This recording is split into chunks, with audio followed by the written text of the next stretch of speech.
Hello, everyone. Happy Wednesday. Yes, I'm very enthused today. What can I say? Talking to Lori before these webinars starts, the energy is real, let me tell you. So if you have not joined us before, let me tell you a little bit about ourselves. The SPDC is a national program with over 1,000 locations across the country, helping to stimulate economic growth through business advising and development. We offer no-cost services to the local businesses through funding provided by the U.S. Small Business Administration, SBA, and from the California Governor's Office of Business and Economic Development, GoBiz. The Los Angeles Regional Small Business Development Center network serves small businesses throughout Los Angeles, Santa Barbara, and Ventura County. And we offer no cost business advising, meaning that you can meet one on one via phone or Zoom to address your specific needs and challenges. And we also offer virtual training and shows, Lori. I'm going to make that the new header, virtual Okay. training and shows to help adapt and grow your business. So, on that note, let us say hello to Lori. Lori, hello. Good morning, Sadie. Good morning, everybody. It's a special good morning to the frequent flyers because you're going to see in a minute we have one of our favorite frequent flyers as the guest. But we're not going to get into that quite yet, but we will in a second. So let me get started here, guys. As I click this around. Okay, let me get the share. Anybody notice that Zoom keeps updating things? It's like every morning I have to go, okay, what are you doing now, Zoom?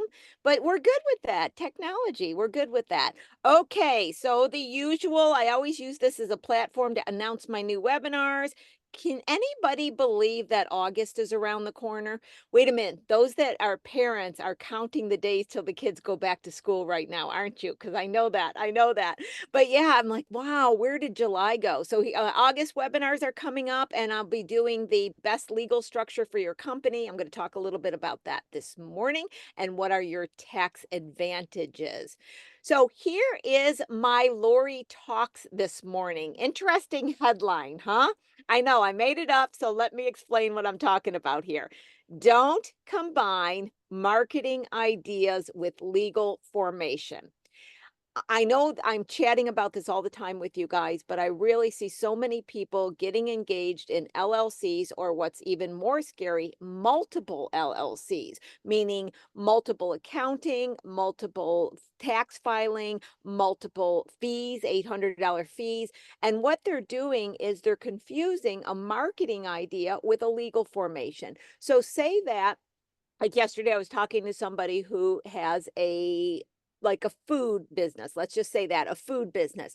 And they were wanting to also add a coffee business, and they were wanting to have somebody else engage with them on this endeavor, right? So they're like, okay, we're going to have an LLC, and then we're going to have this an LLC. Or I hear people talk about, well, I'm going to have this where I sell online, and then I'm going to do this. So I'm going to have this in LLC, and I'm going to have this in LLC. So what they're doing is every time they come up with a new product line, a new offering, a service, a new concept, they're thinking that they're going to have this in a separate company. And they're reading up this crazy stuff. I tell you, don't get legal, tax, and finance advice on YouTube and TikTok. Don't do that, guys. It's not complete. And so what they're thinking is, okay, I'm going to protect this and I'm going to protect this. You know, it's funny because I have worked with many millionaires and actually a few billionaires, and I've also worked with a lot of people, very large companies, and a lot of assets to protect.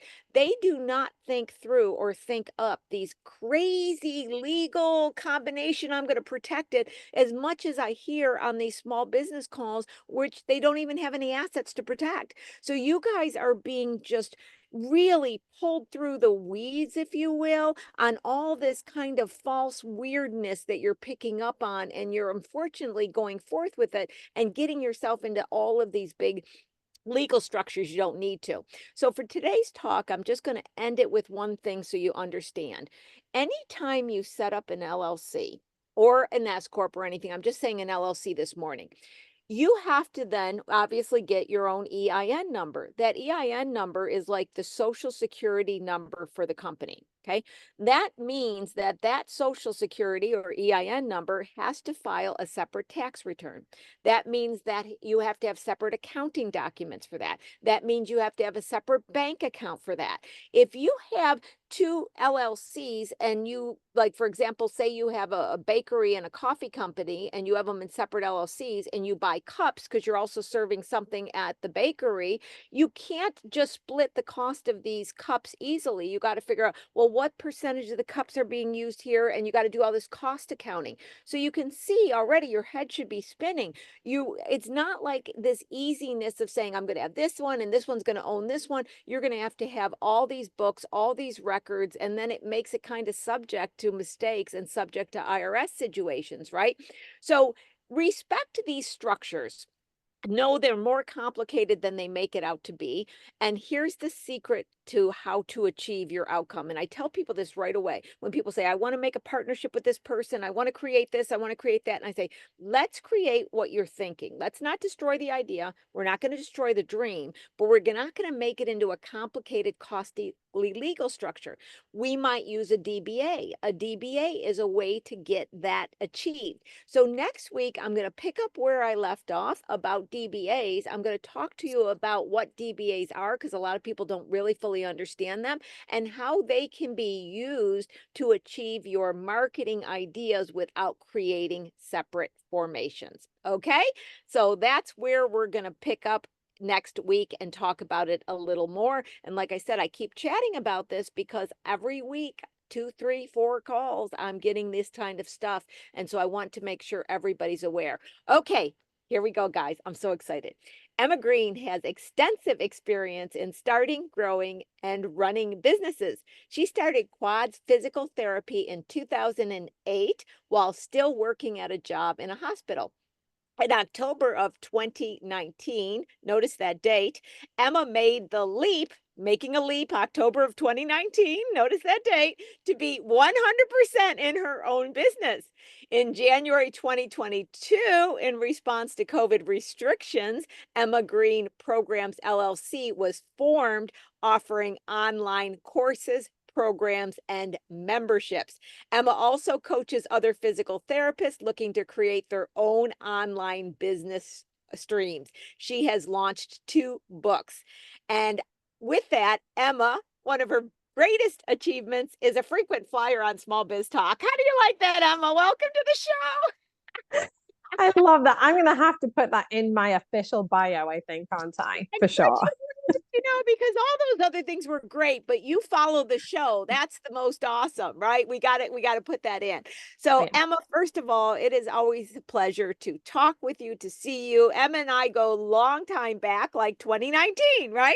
That's how we first got introduced. But in all seriousness, I want you to start out by, there are people on the show that probably don't know you and don't know your history. And it is so fascinating given how you had to pivot and pivot quickly, and it has created a whole new endeavor.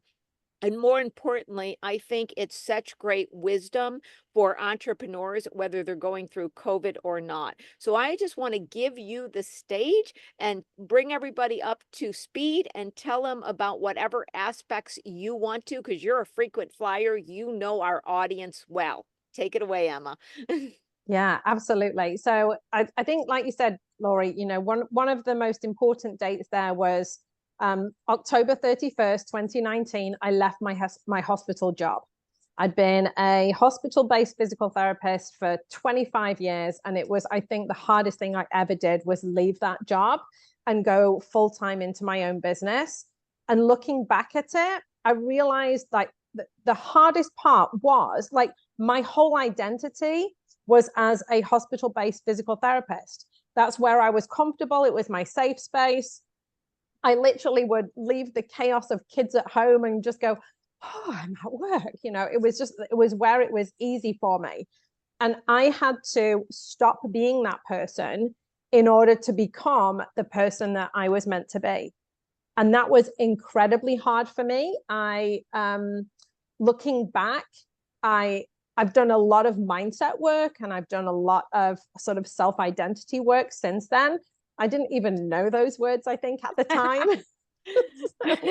so didn't understand why I was finding it so hard. But that was truly it. I had to change my identity from being this hospital-based therapist who was an employee to now being a business owner, full-time business owner, and being that person that I had to become. So, you know, if anybody is thinking of making that change, know that it's going to be a bumpy road. That's very, very normal. We've all been through that.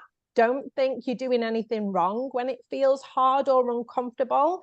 If it's feeling uncomfortable, you're actually heading in the right direction, most likely. And that's growth. I mean, growth is uncomfortable, and we do want to achieve growth, or at least most of us, you know, on some level. And if we don't want to achieve growth, the universe will make us achieve growth, right? So growth is going to happen one way or another. Thank you for saying that, you know, because Emma, a lot of people don't think about a identity associated with being an employee, so they don't think about having to have a new identity when they go to be self-employed, right? And so they have these emotions, but they can't take them. Your explanation of it really puts a identity to what is happening to them. So excellent, excellent acknowledgement and being able to communicate that.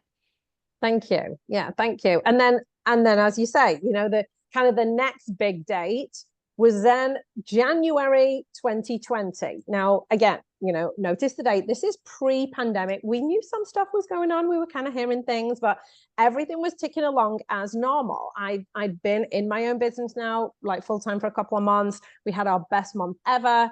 And I had to leave the location that I'd been in for 8 years.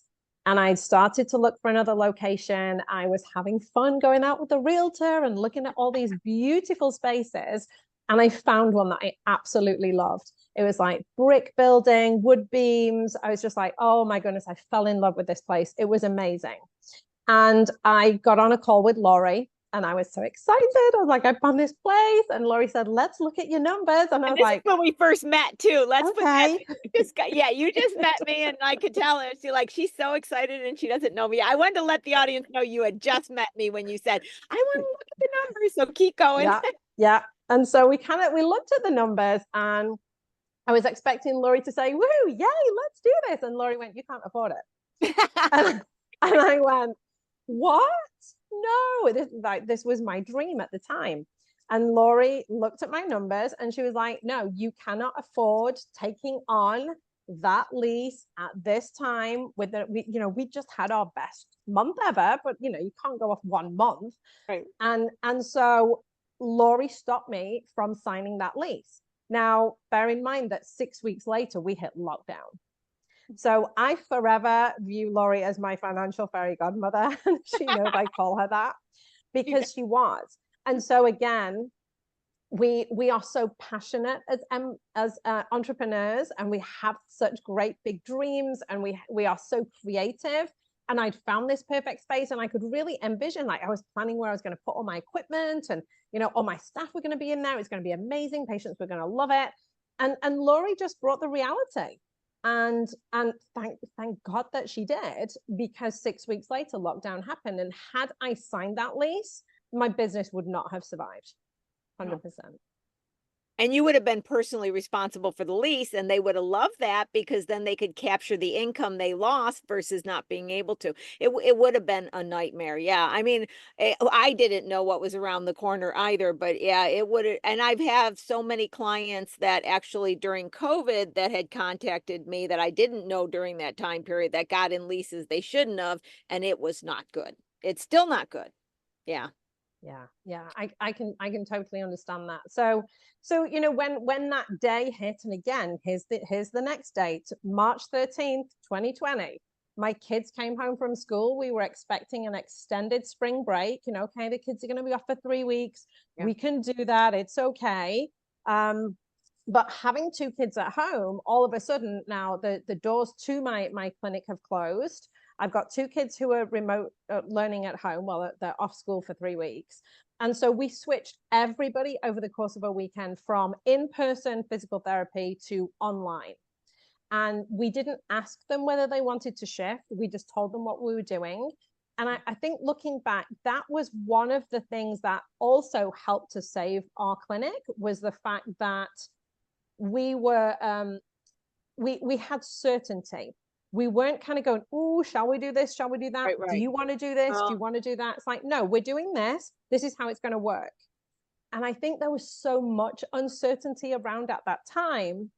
I think people actually kind of went, okay, great. Yes. Somebody is just telling me what we're going to do. That's fine. I'm going to go with That's that. so true. Decisiveness is the quality of a leader. And when people are very clear and they're decisive, people have trust and comfort in it. I mean, that is a statement to acknowledge and hold on to, independent of anything you're doing, whether you're selling something or whatever. Decisiveness creates comfort and confidence in others. Yes. Yeah. Yeah.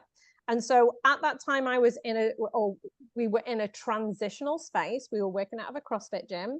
We'd found another location that was going to be much more affordable. It was in a gym that was being built. It wasn't yet ready, which is why we were in transition. And then when lockdown sort of started to extend, we were at the point where the CrossFit gym didn't want us to leave now because they got used to having the income from us being there, and they saw that it was a great benefit to their members.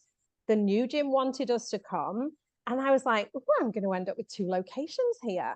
and so that was then kind of the next one. I was like, yeah, here's the growth, here's the expansion, here's 2 locations, 2 great locations. They want us. I can make this happen.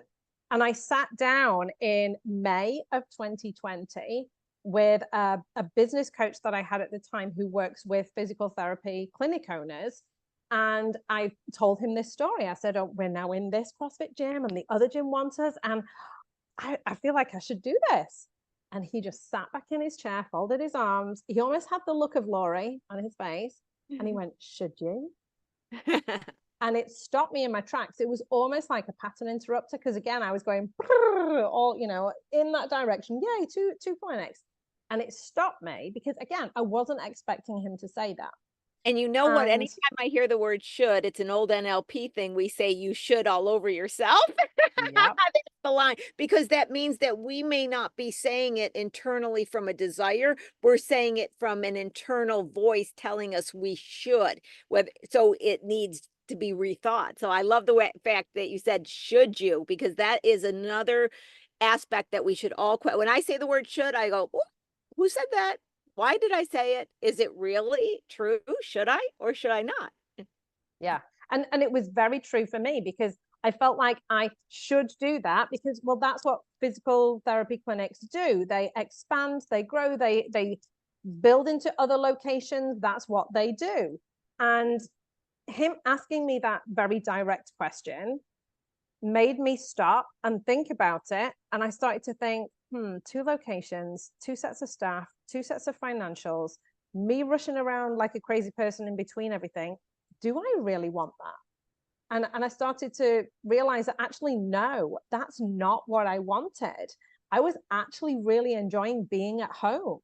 I was actually really enjoying seeing my patients on Zoom like this. And I realized that is what I wanted to do. So as lockdown extended and we kind of went further and further into it, initially people were kind of saying, oh, I'll, we'll all be back in a few months. We'll be back in clinic. And then they started to shift and they started to say, you're not going back in the clinic, are you? Because people had got really used to just being able to click a button and here I am. And we go through the session. No traffic, none of that. Yep, exactly. No traffic, no parking, no taking a big chunk of time out of your day. It was very, very convenient.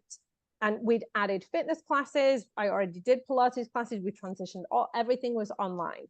And so people were now starting to realize that this was really easy to do, very convenient, and really suited their lifestyle. So they actually didn't want to go back to in-person. So as time went on, I realized I wanted to stay online. My clients realized they wanted to stay online. So it was like, okay, well, I guess this is kind of what we're going to do. This definitely is working.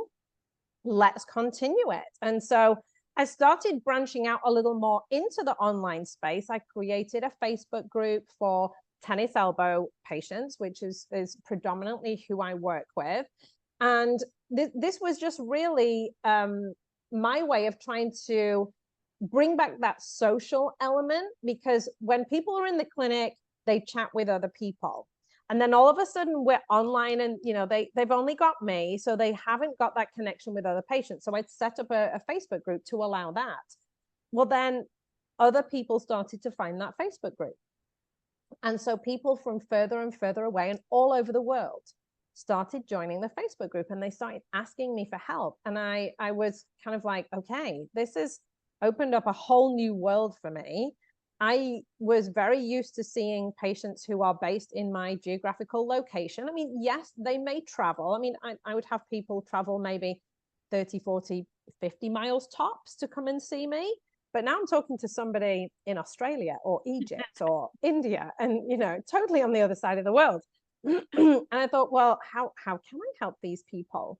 And there was one gentleman in France, and he reached out, and he'd had tennis elbow for 18 months and tried everything. His MRI showed this, and he was at the end of his tether, and he was using words like depressed.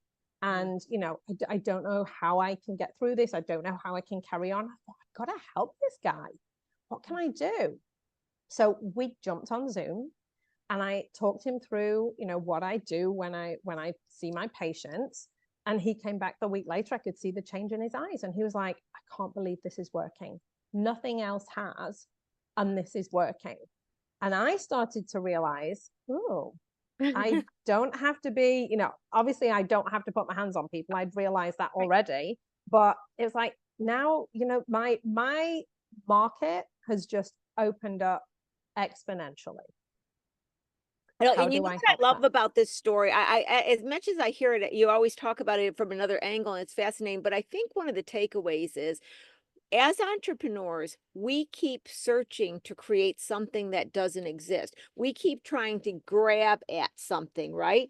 To me, what you did was chip away preconceived notions about how something is supposed to be done, the process. You chipped away the process, just like I've heard allegedly they asked Michelangelo how he created David out of a block of marble, and he said, I merely chipped away all that's not.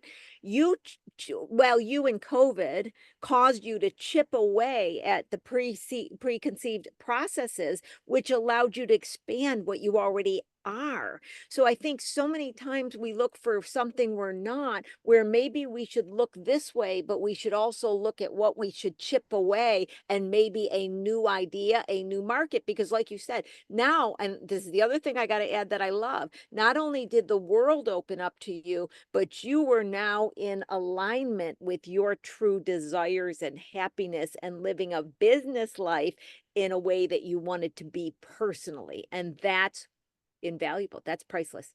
Yeah. Oh, it totally is. I mean, just to focus in on that particular point, I can remember, I think back to pre-COVID, when I was working at the hospital, when my kids were smaller, and I would leave the house at 6 a.m. every morning, and especially in the wintertime when it's dark, and you're leaving the house in the middle of the night. And I can remember putting my key in the door to lock the door, and thinking, I hate this. I hate this. And it wasn't the job that I hated. I love my job. I love what I do. I love the people that I work with. I loved working at the hospital. That's why it was so hard for me to leave it. I hated having to leave. I hated having to leave at that time, leaving my kids, they were still asleep. My husband would get them up and get them to school. I'd pick them up after school care. We'd get home, dinner, bath and bed, do it all again. Yeah. And I just felt I was on this treadmill, and that's what I hated. I hated having to do something. And now when I look at what I do, it's so interesting. I was teaching fitness this morning, and I was going through the exercises. My ladies are on Zoom, and they're all over the country, and sometimes all over the world, depending on which class we're in. And I was teaching, and I suddenly thought to myself, because my business is shifting slightly again, and we'll kind of get into this. And somebody asked me yesterday, do you have lots of free time now? And I kind of thought about it today, and I'm like, the way my business is shifting again, I am getting more and more free time, and I see where that's coming up. And I felt guilty. I know How that's funny was called that? programming. We've all been programming. It's supposed to be hard. It's supposed to be taking all our time. And of course, when we're programmed to believe that, what do we create? Something that's hard and takes all our time. That's it. That's it. Yeah. Exactly. And when I look at my life now, I really have designed the lifestyle that I want to live. And I work when I want to work with who I want to work with. I live where I want to live. I work from home. I can I can attend every single school function that there is. You know, I don't have to ask somebody to take time off to be able to go and attend a concert or a race or a, you know, whatever my kids are doing. I can just do that. And it gives you so much freedom, but also a calmness as well. You know, and on this, this is a Lori thing. I know it is. So you tell me whether it resonates or not. You know, I keep, and you hear me on the show all the time, talking about taking your power back and everything you're speaking of. And I think going on the programming, I'm going to tie all this together. As entrepreneurs, we're also programmed into what I call the Hollywood entrepreneur. You've heard me use that term, where we're like, okay, I'm going to start a company and then it's going to grow and then I'm going to get employees and then I'm going to do this and then I'm going to leave. So you get away from ever taking a moment to say, what if I create a company that pays the bills, gives discretionary income? Maybe I don't, you know, maybe I'm not a millionaire. Maybe it's not going to be acquired. Maybe it's not going to be sold to some big company and I'm going to cash out. But throughout the entire existence of my life, I'm going to have this wonderful small company that's going to give me plenty of money to do what I want. And I'm going to be happy and I'm going to have freedom. So I think there's also a question where I'm not against chasing the big goals. I'm not at all. But I think sometimes people chase it thinking that's the only road and they only succeed if they get there, rather than what if I just create something that gives me what I need and gives me a smaller company size, but gives me plenty of income. And as we've talked, the more you go up in revenue doesn't mean you're going up in discretionary income, right? So you start increasing all these expenses going after that dream, and then you end up being more broke. Where if you just stay small and kind of dip your toe in the water and see what's happening, I think there's something to what I'm saying that people need to understand as well. Your thoughts? Yeah, I totally agree with you. I think it goes back to that should. You Yeah. know, when we become an entrepreneur, you're right, there is this sort of path that we think we should follow. And the beauty of it is that no, your path is whatever path you want to Want it follow. to be. Yeah, and again, I did not understand that at the start. I was doing what I thought I should do. You should do this and you should do that. And I realized when I was in my clinic and we'd had our best month ever and there was still something missing. I was not happy like I thought I was going to be happy, and I didn't know why. And really, I mean, COVID was the big push for me. It absolutely was. I mean, obviously COVID was not a great thing, but had COVID not happened, I would not be sitting here talking to you right now. Yeah, I agree. I always say, you know, I'm not saying COVID was a great thing, but I'm saying great things came out of it. And the one thing I feel was the best thing that came out of it is a awakening, an awareness, and a choice. People saw that. They woke up, they saw, they looked around, you know, they were so busy working with their head down. They got up, they looked around, and they started questioning. Yeah. The power is in the questions. When you start saying, do I really want this? Why can't I have this? That is part of manifestation. You're starting to question and create. And I think COVID causing people to question was an absolute beautiful thing. Yeah, I totally agree.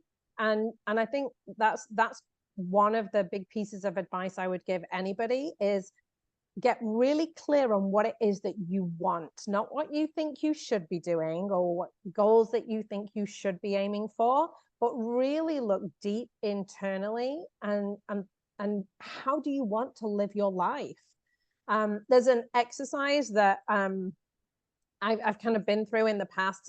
You know, people will kind of say, write out what your perfect day is. You know, just like if money was no object, if work wasn't an issue, if, you know, the kids weren't an issue, what's your perfect day from start to finish? Write it out. And I started to realize that I'm actually living my perfect days. You know, it's like I get up and I do my meditation, and then I, you know, and it's I am able to do that now. I'm looking at the mountains and I'm looking at the LA basin. That's where I live.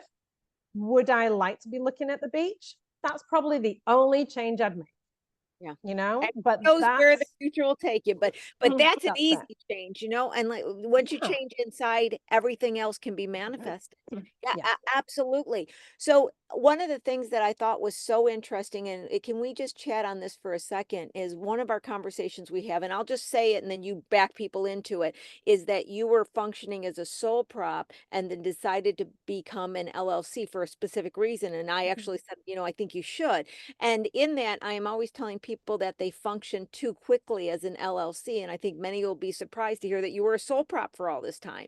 And so there was some maneuvering, especially with professional services that can't be certain companies. I'll just, put that into the play. And I'm having a lot of people ask those questions. So there was a point in time where you had to address everything I just kind of queued up for you. Talk about it. I think it's a good lesson on choosing the right business structure at the right time for a good reason, not what you think you should do. Yeah. Yeah, exactly. So to let you know, I am still a sole prop. My physical therapy clinic, I still run as a sole prop. And I have a separate company that is an LLC. That is where the bulk of my online business is, my books are, my coaching programs are all in the LLC. So they're very separate and distinct. So the physical therapy clinics cannot be an LLC in California. I didn't know that, and I set up my business, my clinic as an LLC through, I think it was it Rocket Lawyer, probably something like that. And I didn't realize, I didn't know that I couldn't be an LLC as a physical therapist. So then I had to dissolve it as well, so it's like, okay, the cheap works out expensive when you don't know what you're doing. But my physical therapy clinic is still a sole prop, and I have my LLC. So I do have 2 tax returns. I have 2 sets of books. I have the 2 sets of financials, because you have to. now have 2 companies. And for a good reason. I want to add to this is when we talked, the LLC kind of needed to be formed because you were working with people outside of California. So Yeah. add that, because I want to add that you didn't separate these because you thought, oh, my online should be separated. You added it because you legally had to. Yeah. Yeah, that's it. So my clinic sees patients in California, and we see patients up and down, from the Bay Area down to San Diego and everywhere in between. We see that within the clinic, because we are based in California, we can treat within California. Anybody outside of California, then they are under the LLC. They come into a coaching program. It's a very different way of working. It's a very different setup to allow them to access the information that they need in a different way, but that is effective for them. See, and what I love about this story, because it was a great example and why I actually began my, Lori Talks, I always tie it into what we're going to talk about. And I knew this was something we could point out. So you created the 2 different companies because legally you could not see people outside of the state because of your certification. And Right. if there was any question, your certification could be under question. So you had to have a legal distinct entity that was completely outside your LLC. And so, or outside your sole prop, I mean. So Mm-hmm. you could see, guys, now it wasn't a marketing thing. It was a really good reason and a necessary, like you couldn't have done it any other way, to have the books. And so that's how you look Yeah. at the aspects of these companies for whether they really should be or not. Okay, so the other part, I keep forcing you to tell these stories because this is so wonderful. Talk about Wimbledon. Did I say that right? Yeah. Talk about Yeah. Wimbledon. Yeah. So Why am I telling her to talk about Wimbledon, guys? Okay, ready for this? Talk yeah. about Wimbledon, Yeah. Emma. So obviously Wimbledon just happened, and it's so nice to kind of, watch that every year. So I in 2021, I released my first book, Tennis Elbow Relief. And it's published on Amazon. I truly believe anybody can write a book. I mean, everybody has at least one book in them for sure. And with Amazon and KDP, it has become incredibly easy for anybody to write a book and self-publish and get it out there. So when lockdown happened, I got 10 hours of my week back because I wasn't doing the school run. And the book had been kind of chipping away at it for a while. It'd been sitting there and not doing very much. And I was like, right, I got really intentional with my 10 hours a week. I was like, I'm going to write the book. I'm going to get it out there. So it was released in April of 2021. It became an Amazon #1 bestseller. It caused that to become an Amazon number. Everybody wants to do that. What do you think? I mean, you never know, but do you have an instinct on, I have people that have books on Amazon, it never gets anywhere. What do you think caused that? Yeah. You have to be very intentional about it. I was taught this strategy by a mentor of mine who writes books. And so basically, you got to be very intentional on your launch date and really push all of the traffic to that one day, or the first 24 hours or the first 48 hours, because you get a spike. When you get that spike in sales, that's when you hit the numbers. I see. And then, as it comes back down, then you come back down to wherever. And what did you do to push the numbers? Because people think you just put it on Amazon, it sells. No, you end up in an empty space when you put it on Amazon. You have to physically do the marketing yourself. It's more like just a distribution channel that sits there ready. You have to promote it. So what did you do to get that spike to happen? Yeah. So when it was initially released, I had probably, I don't know, maybe 1,500 people in the Facebook group at that time. So I promoted it heavily in the Facebook group, to my email list, to my patients. I did a big launch party on Zoom. I hired a throne. I was dressed, I had the, I'm the tennis elbow queen. I had the, the crown on, the whole thing. So I did a very heavy marketing strategy for like the month leading up to it. It literally was, 30 days to go, 29 days to go. It was like what everybody knew this book was coming. They did. And so that's what helped me hit those numbers. I just love everything that you have accomplished. And it seems to me, and I could be saying something that's not true. So, Emma, you tell me, you know when to do things yourself and when to go to outside help. Like you knew, go to the lawyer to have the LLC, especially with the issue with the certification. And I also know over the time period, you said, well, this person I had mentored with the book, this person I had mentored on this. You seem to have a good instinct of when to pay for expertise and when to like make your own video with your iPhone sitting on a binder. You made your first video with an iPhone sitting on a binder on a kitchen table, but you knew to pay for this. Talk a little bit about that, because I think sometimes people pay too much to outside sources for everything, and sometimes people try to do too much that's not out in their lane on their own. Yeah, that is a really good point. And I think, I realized, because I'd set up the LLC initially by myself and had done it incorrectly and needed to dissolve it. So, there was a heavy cost there to that learning. So like, okay, you realize these things. And I think making mistakes, we all make mistakes, and we have to make mistakes in order to learn and grow. So knowing that I was going to write a book, I knew I could write a book. As I say, anyone can write a book. You just like type away and you've written a book. I didn't know how to format a book. I didn't know how to do a book cover. I didn't know how to upload it to KDP to start with. So I looked for an editor, because like you're writing a book, you need an editor, right? So I kind of put it out there that I needed a book editor. So I'm actually a member of the Female Entrepreneur Association, which is based in the UK, but is a global online organization for female entrepreneurs. And I put it out there that I needed an editor. And this lady from New Zealand contacted me and she said, I'm a book mentor. I help with all of these things. And she was listing all of these things that I had no clue I didn't know about. When you don't know, you don't know. Yeah, exactly.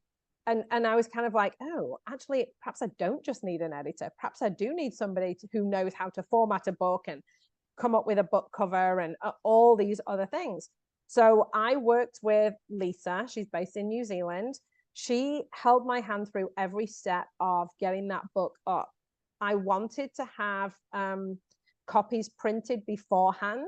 She worked with a local printing company here in Los Angeles. She's based in New Zealand. She made the contact, she dealt with it, she did all of those things for me.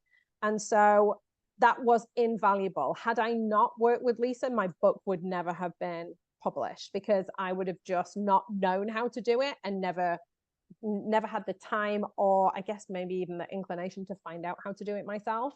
So I knew I needed that assistance. You know, because I have so many people that have written books, and, you know, myself included, I used it more in other things, but didn't really put anything into it, not fully understanding. And their books didn't go anywhere. And yours just took off and did very well. And has, I think, in my viewing of it, it's really what has led you to so many other things. It was a pivotal good marketing step that has benefited you, and many wish for that to happen, but they don't achieve that. And so that's why I thought that was a great conversation for us to have, of why did yours, I mean, I know, you know, when you're in pain, you want something and you had your, you know, group set up, but I knew there had to be more that caused that to just launch so successfully. Yeah. And so every year I speak at the tennis summit. And so this year I was actually releasing the second edition of that book, because it's been 3 years. And so I'd updated it. There's new material in there. I'd kind of changed things around after getting feedback from readers as well. It's like, I need to make this a little more user-friendly, a little easier for people to follow. So I totally updated it. I re-released it. Here it Oh, is. look at there. I know. 2.0, Emma Green See? 2.0. Right. That is awesome. And it's a very different look cover-wise to the first book. And this is actually a hardback version as well, which I didn't do for the first version. So there's now a hardback, a paperback, and a Kindle version of this book. And so I intentionally did my pre-launch when I did my tennis summit talk. Gotcha. Now, I'm in front of 10,000 tennis players. did your choice to print it because you had to have it printed so people could easily see it, like the content? So did the content inquire for you to print it? Otherwise, do you think people could save the cost and just go with an ebook? I mean, they have the choice. They definitely can do the ebook. It's really interesting. So I actually thought that the Kindle version would be more popular, but actually the print versions are more popular. I think people like the feel of a book. They like, you know, to be able to turn the pages and easily go back to something, rather than like, oh, I've got to scroll through now the pages. I'm just going to lose myself. I certainly do. I like to have a book in my hands. Yeah. Yep, I get that. I get that. But I didn't answer your Wimbledon question. Oh, so, yeah. So at the end of 2021, 2022, I lose track. The book was admitted into the World Tennis Library at Wimbledon. So I went over, I was at Wimbledon, and we had pictures on center court and then pictures in the library. And it was just the most fabulous experience. It really was. They're now going to get the second edition, so they can have that in there too. You know, and I want to remind the audience, like in 2020, she was figuring out what she was going to do. Okay. So all this has happened really fast. And what I think is fascinating is I see it as, once you open yourself up to any opportunity and chipped away any beliefs on what it must look like, I think that you just had all of these things, you had an awareness, and then you just started going after them as they came up. I mean, you weren't like sitting down and going, what do I do next? You were like, oh, look, I think I'm going to do this, came upon, I'm going to do this. So once you got started, momentum gave you more things to consider and expand into. And that, I believe, is the ultimate key. And that's where being an entrepreneur has that flexibility to take advantage of the opportunity. But you weren't reckless. You always sat back and said, well, does this make sense? Should my time be spent here? I mean, it's a really good entrepreneurial story. And you said you've got things to share, that you've got new things and it's changing. So I don't know these. I am now in the audience listening. Tell me what's going on. Yes. So at the end of last year, so December 2023, I started working with Facebook ads, and I started looking at how can I create another stream of people being able to find me, people who are looking for exactly what I do. How can I find them? How can I reach out to them and sort of take them through a pipeline or a funnel to then get them from finding me on Facebook, reading my ads, to becoming a client in my program. You know, this is interesting because, you know, I have seen a ton of clients that tried that and spent a ton and got nowhere. I have heard very little to no success stories. So I cannot wait to hear how you went about it. Yeah. So I had tried it before. It's one of those things that I thought, I should do this. I should do these ads. I should do these. And so with my clinic, I had dabbled a little bit with Google ads and really kind of got burned there, spent the money, didn't see any change, didn't really understand what I was doing with it. I think that's the key. So I was like, no, I'm not going to do that. And then probably a couple of years later, it's like, Facebook ads to my online things. Yeah, I bought a course. It was relatively inexpensive, just, a few $100s. Very nice lady, talked you through it. And I was following the course, and I was able to set up my pixel. There were certain things I could do. And then I would just get really confused, didn't know what I was doing, didn't know how to progress it, didn't really know what I was looking at, didn't know what the metrics meant. And it kind of like fell, to the side again. I tried it, spent some money, didn't really work. And then I thought, okay, so there's a company based in Canada that helps health professionals do exactly this. This is all they do. They help you set up this pipeline to a program, which, I already kind of had that. I just needed the help setting up the Facebook ads. And it was exactly what I was looking for. It was step by step by step. Literally, do the video, stop the video, do this in your ads manager. Okay, here's the next step. Go do this in your ads manager. And it literally is step by step. That's exactly what I needed. And it's exactly, and it has been successful. It was not inexpensive at all. It was definitely a big investment, and I had to consider whether I wanted to spend that amount of money. But I've made that back, and I'm in profit. I'm making money, and I understand how it works now. You know what strikes me on this, Emma, just from the vast number of people that I talk with constantly who didn't have success? I'm curious, I bet, or I'm wondering, I shouldn't say I bet, I don't know.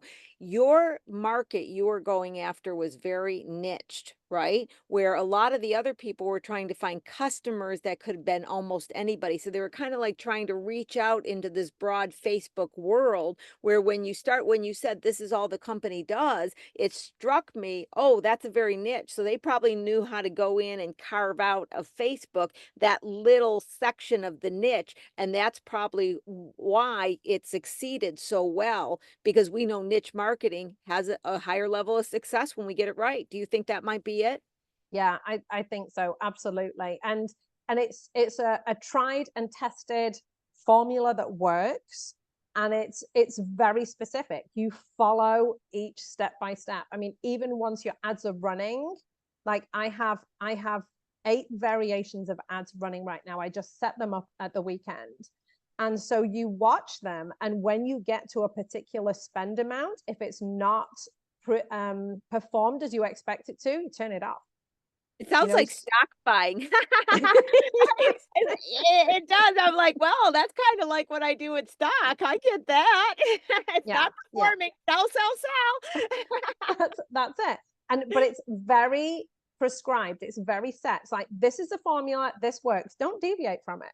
If you start doing your own thing, then it's not going to be successful. But if you follow this plan, and I think I kind of resonated with that, because the way I teach my program to tennis elbow sufferers is follow the plan, trust the process. This works, but you have to do these steps. Yep. Yeah, fascinating. So, and let's walk back a second. Is this growing the Pilates? Is this growing the tennis elbow? What customer group is this growing? Yeah, this is growing the tennis elbow group. So I have an online coaching program. And so right now, I think I have people in about 8 different countries Wow. currently And in you the know, program. the Yeah. tennis elbow is beautiful because you got the videos, you got a program. So where you were only, being able to make so much revenue, and we talk about the small company, suddenly now you're able to reach so many simultaneously and some without your effort. And that is what makes this so powerful. I mean, when we Yeah. come full circle, this story, we now have taken what was actually limited in 2019, not even seen as limited, but is very limited compared to the possibilities you're talking about today. Yeah, yeah, it is. It's huge, and I see how I can improve this. I see how I can progress this.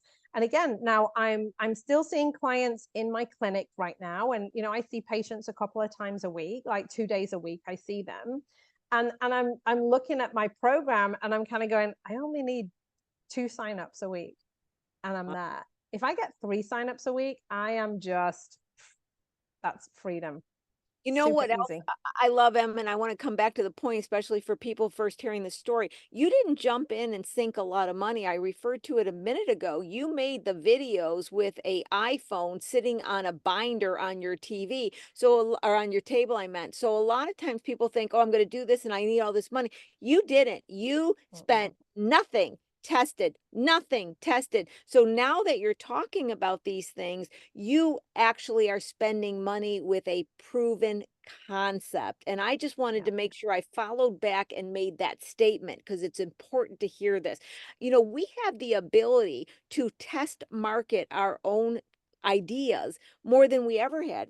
20, 30 years ago, we didn't have that ability. So there's no reason for us to jump in and spend money. It's only when you are thinking what you should based on what you're being told.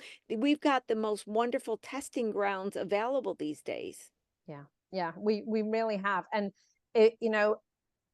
again, I believe that most people can have some kind of online presence, even if they have a brick and mortar, or whatever it is they're doing. They absolutely can have an online presence, and that may be, I mean, if you're a plumber, maybe teach people how to do some simple things themselves. I know there are a ton of plumbers on YouTube doing that. Oh, there is. I mean, right now we've got so many things that people want good information on DIY. And like for me, and I do it all the time, I'm happy to pay, 200, 300 for a program to teach me to do something and teach me effectively. Because the issue with the free ones is you get piecemealed and you're still confused and sometimes more confused, right?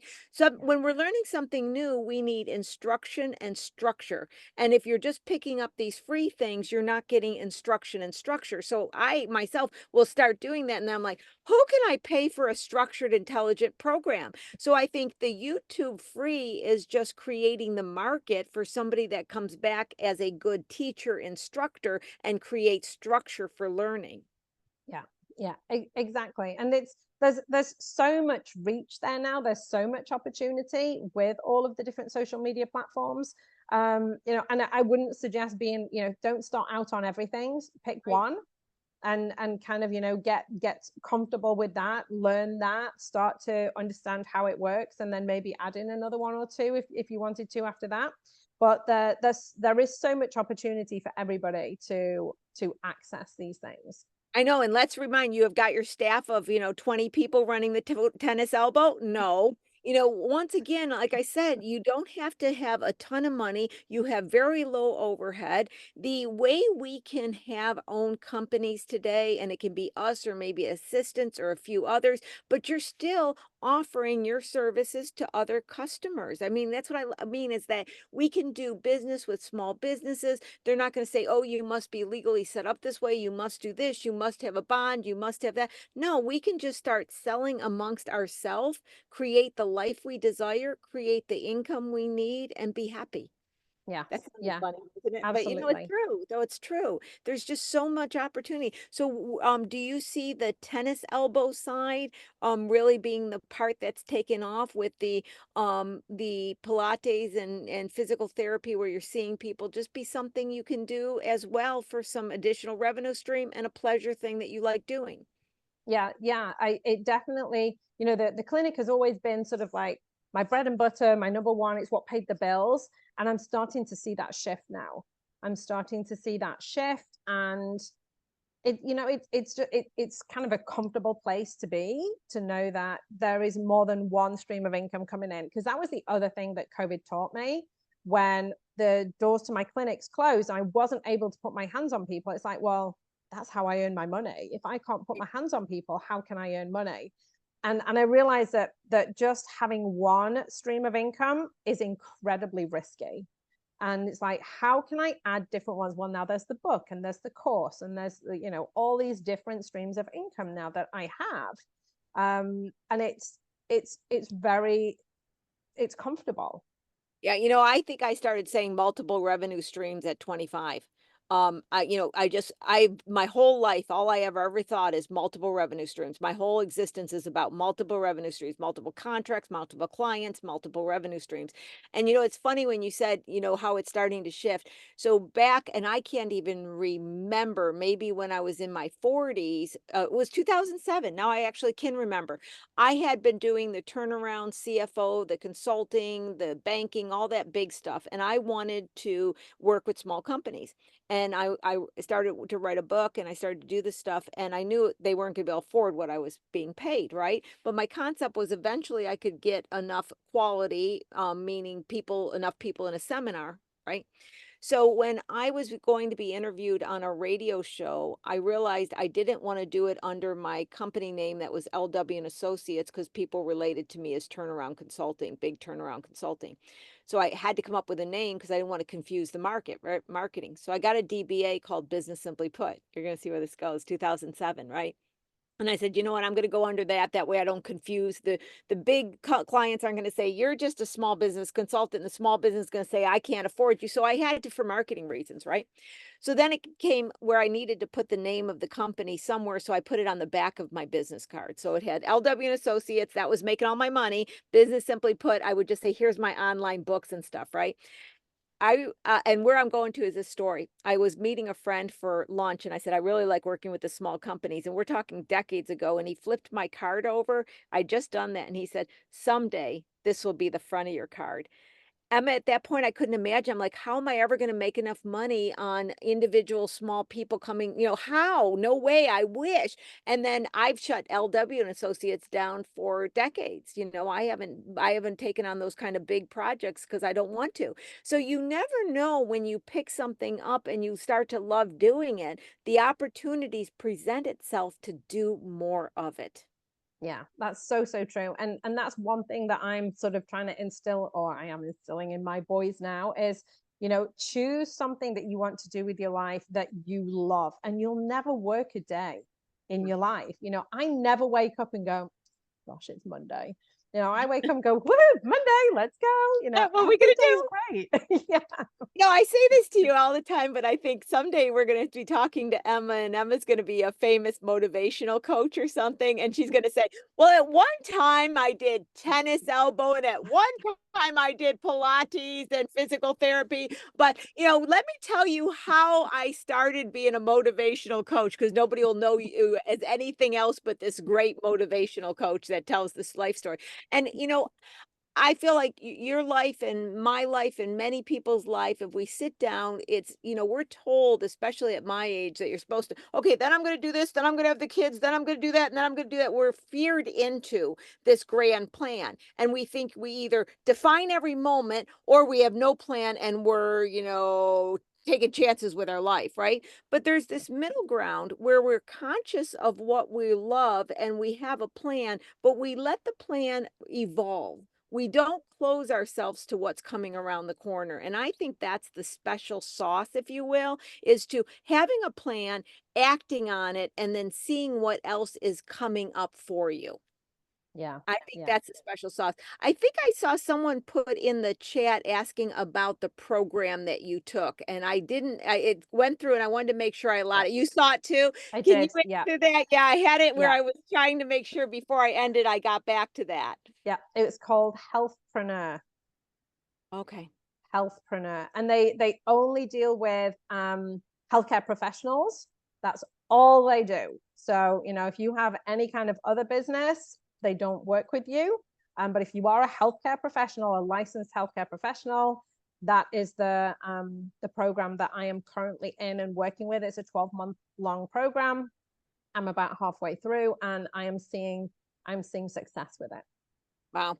You know, every time I have you on the show, Emma, I just love it. And for those of you who want more of Emma and hear the whole story, I think you've been on about 4 times. So I know Sadie put the past episodes in there. Please go back and check out the past episodes. You know, in fact, another thing you're going to say someday, you're going to say, all I did was take all the small talk videos and I put it together and I got a documentary. Because I think you could, because we've been through so much and we followed it. You could make a documentary out of our videos for sure. Absolutely. But I want to thank you for always coming on and always telling the story, because it's got so many great lessons to learn, and it's inspirational, motivational, educational, and it just shows you what is possible when you just take a bad situation, approach it, be decisive, take advantage of what's there, and then just start writing it forward. Yeah, Any last absolutely. thoughts for the audience that you'd like to share? Yeah, I think, you know, if you take anything, is really get intentional with what you actually want. How do you want to live your life? What do you want to be doing? Who do you want to be working with? Who do you want to surround yourself with? And do it. It's possible. You can do anything. And I mean, life is amazing. I always say there's magic fairy dust in my life. And every time I feel like it's not, I just do this little thing where I see the magic fairy dust falling. I think we create our life, and it all starts with our emotions and how we feel about life. And so we have to be in control of our emotional state and our feelings about life, and then we can create the life we want. And you have been a beautiful example of that, Emma. And I thank you so much for always coming on the show and sharing. And I thank you for being a frequent flyer, because I know when I start the show and I see Emma's little hello in the chat, I'm like, we're good. Emma's here. We're ready to go. So Sadie, I'm going to bring you back on to end us. And if anybody wants to get information in the chat, you know, Emma and I are going to take off in a second here, but Sadie will keep this live so you can get the stuff that's put in the chat if you haven't, or communicate with Sadie if you need more information on how to get in touch with me or get in touch with Emma. Please do. So Sadie, wasn't that a fascinating story?